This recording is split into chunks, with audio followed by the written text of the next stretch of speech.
In the latest show of power of the public education sector and public education unions, the National School Boards Association, NSBA, got the Biden-Harris administration's Attorney General Merrick Garland to open an investigation on parents who speak at school board meetings. Your local school board is most likely a member of the NSBA and pays dues from your tax dollars. Here is Attorney General Merrick Garland explicitly citing the NSBA letter as trigger to start the investigations.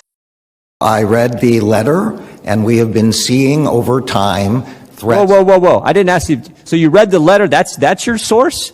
So let me be clear.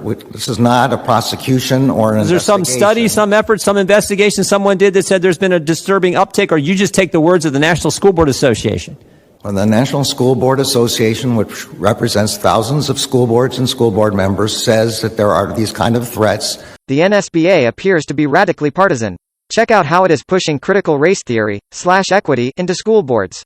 A collaboration between NSBA's Dismantling Institutional Racism in Education Initiative and Center for Safe Schools. This guide focuses on acknowledging and understanding current events and the historical issues of systemic racism in America. This resource establishes a drive for school boards to rise to these current challenges our school systems are facing to transform public education. Having this on its website, mentioned letter to Joe Biden claims that critical race theory isn't actually taught in schools. This propaganda continues despite the fact that critical race theory is not taught in public schools and remains a complex law school and graduate school subject well beyond the scope of a K-12 class.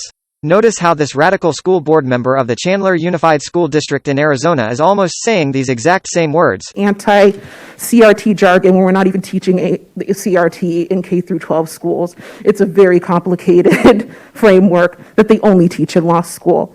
Shortly after she engages in a rant that again almost exactly matches what the letter of the NSBA says. These groups are historically marginalized, whether you like it or not.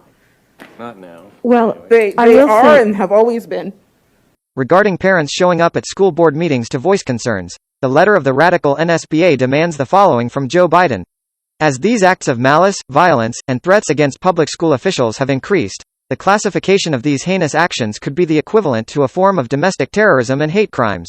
As such, NSBA requests a joint expedited review by the U.S. Departments of Justice, Education, and Homeland Security, along with the appropriate training, coordination, investigations, and enforcement mechanisms from the FBI, including any technical assistance necessary from, and state and local coordination with, its National Security Branch and Counterterrorism Division, as well as any other federal agency with relevant jurisdictional authority and oversight. And then some more. We post screenshots of the letter at the end of the video.